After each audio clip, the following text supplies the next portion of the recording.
Holiday season is finally here, Rahil. End of the year. I feel really pumped for what's in store for next year, but also as things go, I think it's time for some reflection. Don't you agree? Absolutely. It's definitely time for reflection. Tis the season, as they say. Also, Hmm. because it's going to be 6 months of 90,000 hours in January with Atri. Very exciting milestone coming up. Very exciting indeed. Firstly, I want to congratulate you. It's been a You great as run so well, far. for Thank you. both of Thank us. you. Thank you. But I joined this journey 2 months ago. You've been a part of it much longer. So I'm very curious to know how has it been so far? It's been a complete roller coaster ride, if I'm being honest, right? And of course, Hmm. it's been a phenomenal learning experience. But I mean, the promise and the problem statement that we set out with was to tell the stories of how careers and workplaces are changing.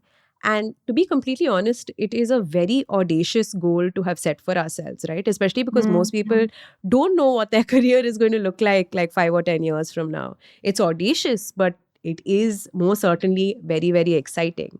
But we ended up going, where the stories took us. We've managed to cover everything from the American dream and how it's shifted for students, Indian students abroad, to things like how Hmm. traditional networking has upended, to even how, AI has completely changed hiring to a point where every CV looks the same and the kind of structures that are replacing traditional methods of hiring.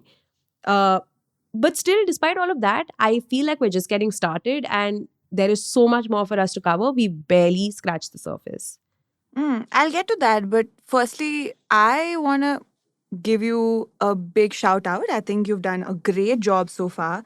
The Thank you. reporting has Thank been you. fantastic. I've learned a lot from the episodes, from working with you.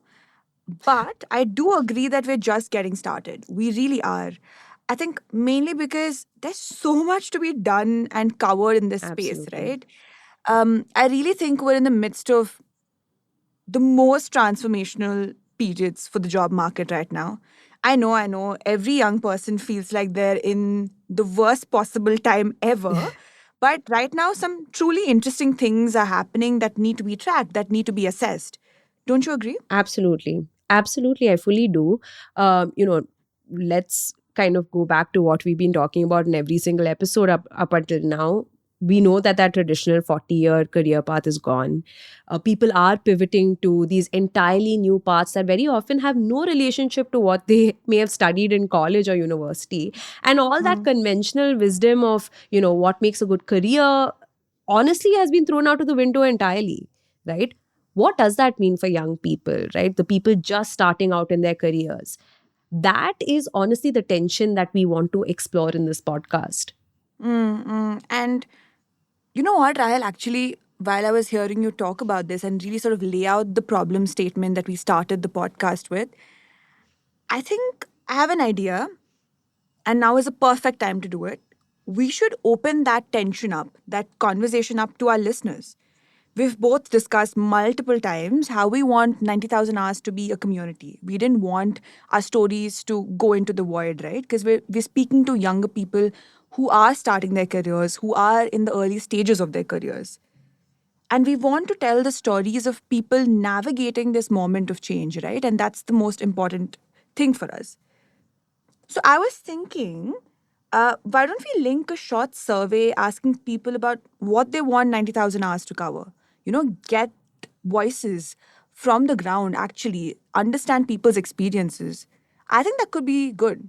I think that's a great idea. Let's do it. So, this is an appeal to all our listeners once again. We would love to hear from you. Please write to us. Our emails will be in the show notes. And of course, we will be linking a small survey in the show notes of this episode. You can just click there and fill in your ideas and let us know.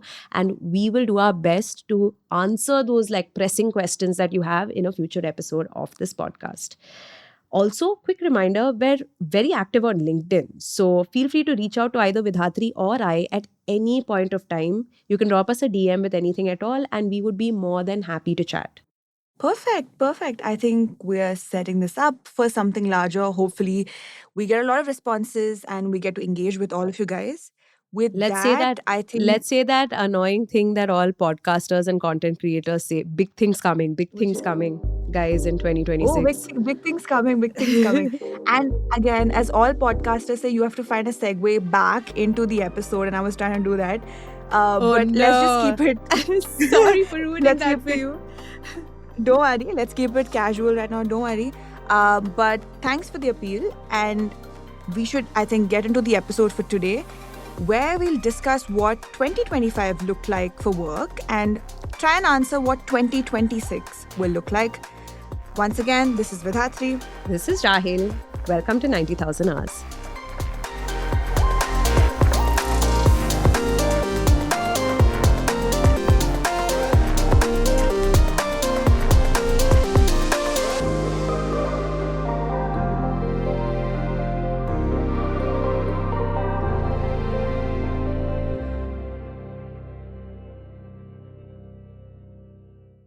Let me start with theme number one. Vidhatri, why don't we take turns? Okay, we have three big themes to explore, three big takeaways from 2025 and kind of assessments for the next year.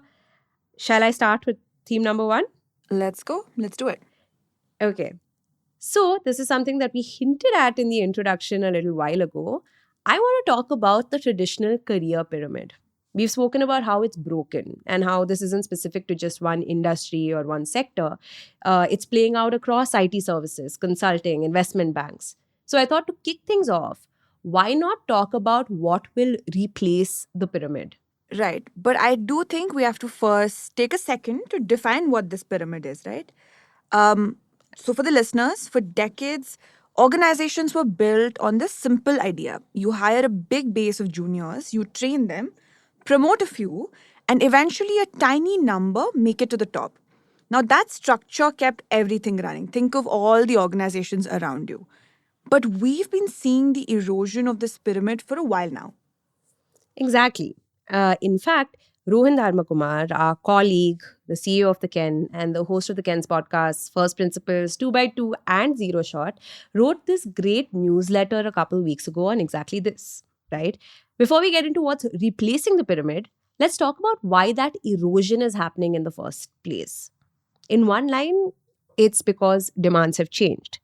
There are, of course, larger macroeconomic factors at play here, but fundamentally, most of these companies believe that entry level jobs are the easiest to automate. Now, do you see what that would do to the pyramid structure? Right? It's built, like Vidhatri pointed out, on the understanding that the big base of freshers will come in, they'll be trained, and some of them will go on to ascend to the top of the pyramid, meaning leadership roles. But if the bottom is missing, who then rises to the top? What does the post AI organization look like? And there are some big names in strategy and management who've predicted a bunch of different organizational frameworks that could emerge, right, in the absence of the pyramid.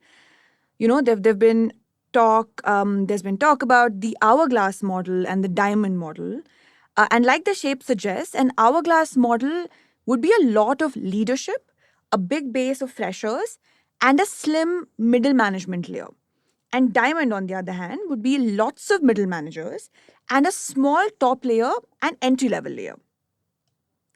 Yeah, it's always these kind of, especially now in this context, and Rohan points this out in his newsletter as well. It's always these hard, like very geometric shapes, right?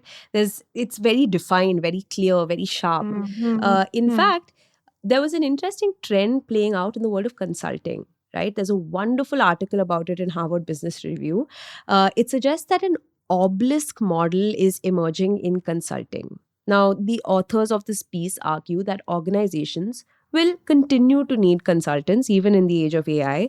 But because AI can fulfill a lot of the needs that an organization would have otherwise relied on consultants for, the internal structure of these firms will have to change.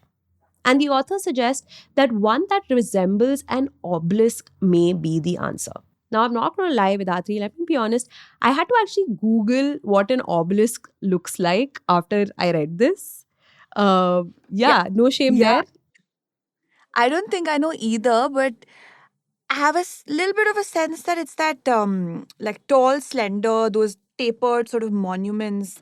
You see them in like war memorials in Europe. Like that's the perception I have. Yes, that's exactly it. So, do you want to take a shot at guessing what that would look like at a consulting firm? Okay. Okay. Let me take a minute here. So I'm assuming what that would look like is that there's a really, again, a small group of top leadership that stays the same. But I'm also thinking that this sort of small team structure trickles down everywhere. So there's fewer entry level employees, fewer middle managers, essentially lean teams overall. Exactly. So that tapered top would be the small kind of leadership team. And then across like middle management and like, entry level, it will be like smaller, leaner teams. Exactly that, narrow, right? What that means is far more accountability and responsibility and leverage throughout the organization. Hmm. No, I get that. I fully get that. But like I always ask, for some reason, I put myself in the shoes of that fresher who's joining an organization because I'm also sort of young, not really fresher level, but kind of young. Yeah, I think And like 3 years uh, ago you were a fresher, yeah, 3 years ago I right? was a fresher. Yeah. No, but yeah, but I have to ask this question. What Mm-hmm. happens to the freshers if you're saying lean teams everywhere? I have a feeling that they will bear the brunt of this the most, right? This massive upheaval that's happening. And I think our reporting also supports this. We've spoken to so many young people, fresh graduates from the US, entry level IT employees, some people who are fired. Everywhere you look, there's this tension, there's this anxiety, and there's frankly a lot of burnout that we're seeing. It's this sort of hope gap, this term that we coined in one of the episodes, that's sort of so pervasive in every sector that we are seeing. So what happens to the freshers? Right. And a lot of the founders and hiring managers we spoke to this year also said they've actively been dialing down on hiring freshers, right? One of them was Pratik Jogani, who was the former CTO of Indonesian insurtech platform Koala. He was one of those people, and we had a conversation with him just this month. And he kind of explained to us what the thinking behind that was and how that's likely to play out. Now I have zero freshers today. And I'm not saying this from a doomsday kind of perspective that freshers is, but I'm just saying the need of the hour has changed. And hence the younger generation will have to figure out what is that they bring on the table as compared to only. So earlier I used to see that, okay, young blood will work much harder, will be willing to learn, but I still have to spend a lot of time with them. I can spend the same time with an AI agent now explaining what needs to be done.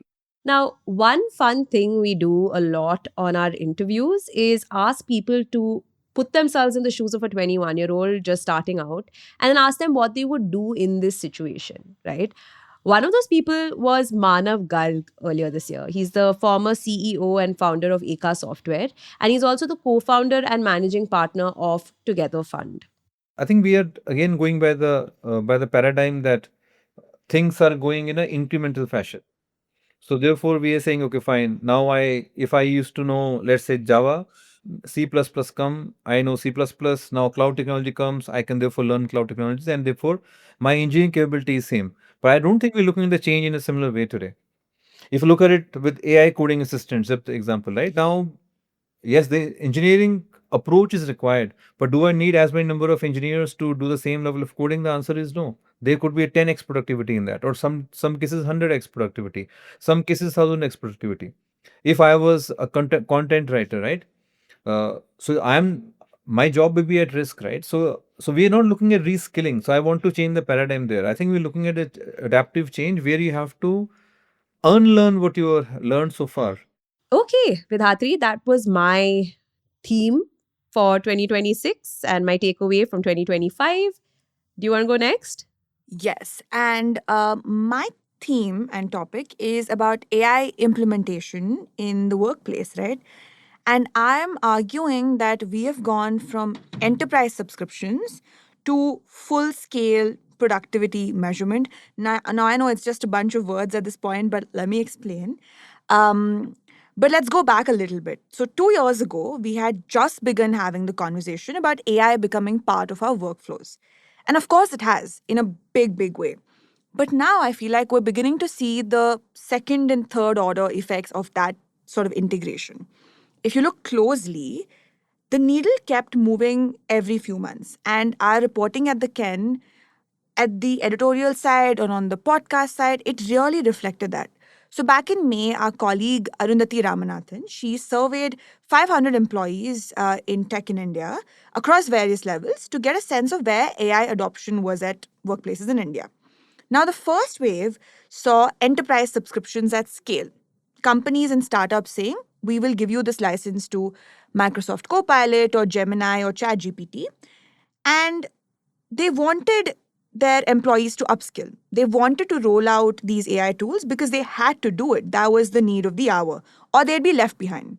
Right. But of course, all of that experimentation isn't just triggered by FOMO, right? By the fear of missing out. There has to also be a certain goal set or objectives or incentives even for people to use it. In fact, this reminds me of an interesting conversation we had with Shrikant Iyer of Homelane a little while ago, right? He told us how he had rounded the top leadership of the company and asked them to actually identify areas where they could use AI. Then they went on to figure out specific use cases. And of course, they've also set expectations because it's very important to measure output and see how people are actually adopting these tools, right? And not just that, they then have to answer what this adoption is doing to their output and productivity, which of course are the two big promises of AI, right? Another great example is PhonePe. They had a goal ready when they kind of, started introducing these enterprise subscriptions. All 7,000 employees were expected by the end of the year to have been able to automate for accuracy and have a faster turnaround time of about 30 to 40%. Homelane CEO Shrikant Iyer also said something similar. He said he wanted a 15 to 20% increase in productivity by the end of the year. Now, Iyer has a slightly more top-down approach where, there's a concerted effort to measure the outcome, where leadership has to kind of step in and measure the outcome that all their subordinates are kind of making. Whereas Harshal of Razorpay had a more kind of experimentation driven approach where every employee kind of had to figure out use cases for themselves, but then also deliver outcomes. Rahel, all this talk of measuring productivity, it's just made me realize that we're beginning the performance review appraisal season, even here at the Ken and across the world as well. So, yeah, what you're saying makes a lot of sense. Companies will now be reviewing these goals, these productivity goals, and asking employees how effectively they're using or have been using these AI tools, right? In fact, we've discussed this when the report came out. There was a recent article in Business Insider about an internal memo at Meta, which said that Meta will start making AI driven impact, right? Quote unquote AI driven impact, a core expectation from 2026. Yes, what that means is that Meta will want to see and only see AI wins in self reviews this year. So, a record of how you used AI, right? So, it's not a full scale assessment just yet. But come 2026, these productivity increases and these outputs, all of this will be measured to the T. It'll be a lot more structured. I fully agree. But, with all things AI, I feel like sometimes you have to take things with a pinch of salt. And I feel like these outcomes are also not really cut and dry, right? That's not where we're at. We've not reached a point where we can clearly tell that such and such investment translates to this much of an output. And there's been studies to back this up as well. I feel like we're just about figuring out. And you mentioned Harshal Mathur earlier. In one of our conversations with him, he sort of had a well-rounded perspective on this whole thing. I think we're still not there in terms of fully figuring out how do you adopt it. I think the way we measure it is in terms of outcomes still, which is if your outcomes are better, like at the end of the day, outcomes matter for most like fast moving startups. So if your outcomes are good enough, like we measure there. So if somebody is using AI and getting to those outcomes faster, right, like they're automatically rewarded because you reward on outcomes. If somebody is not using AI and taking a lot more time, or somebody is not using AI but maybe putting a lot more hours or a lot more time or a lot more effort and still able to get to the same outcome, which I don't think is possible, but maybe they are, then you still get rewarded the same way. So we measure and reward on outcomes today. AI is an input metric, and at some point we'll reach where we'll start measuring this input metric itself, but we're not fully reached there. So There's some proxy metrics. For example, we can track Gemini usage, we can track Cursor usage, we can track how many people are using it, we can track, but those right now are used to give feedback. So we're using it to give feedback to people that, hey, we're seeing that you're doing great work, but you're not using AI to the best of its capability. Like, so it's being used as a review mechanism and feedback mechanism right now. Maybe at some point we'll reach a point where we'll start using it as a primary outcome mechanism itself, like the input itself becomes the core criteria. But I don't think we're fully there yet. Okay, so sure, we're not fully there yet. But if there's one thing that this meta memo kind of indicates, is that companies will now face pressure to actually declare AI related productivity increases, right? Because now all of this money and all these resources that are being poured into AI, they actually have to show something for it, right? So they'll be scrambling to measure AI deployment at an employee level, even if not all those answers are fully there yet. Okay, so the final shift that I'll be curious to see play out in 2026 is how founders and employers and hiring managers reimagine the whole hiring process. This is something that we've spoken about on the podcast. We did an episode a little while ago where we asked a bunch of interesting founders like Manav Garg and Scalar CEO Abhimanyu Saxena to reimagine the entire hiring funnel and what it would look like, right? And their responses were pretty interesting. And I just want to take a minute to spell out the problem first. I mean, I know this isn't news to anyone, but AI pretty much broke hiring. Almost every traditional method of evaluation can be hacked by AI today. Your CV, one basic prompt, and ChatGPT can whip up one for you in seconds, right? Your cover letter, AI can make you sound like you've read every single annual report ever published. Interviews, you get the drift. People have used AI even during the interview process. I think there are two schools of thought here on hiring. You have one lot of people who are all for AI. These are the kind of folks who say, hey, you know what? You're going to use AI at work anyway. We want to assess how you use it. A lot of the startup founders in India that we spoke to thought about it this way. And then you have the other school of thinking, the people who are completely against the use of AI during the entirety of the hiring process. Most of these employers, they want to understand how strong your basics, your fundamentals are. They want to assess your skill at a more basic level. What I found interesting in the middle of all of this with Hatri was that it was actually the likes of Anthropic, right, that were part of that second school you just described. Right, they got a fair bit of flack this year when they decided to ban the use of AI during the hiring process entirely. Then later, they released these detailed guidelines on how and when people can use it.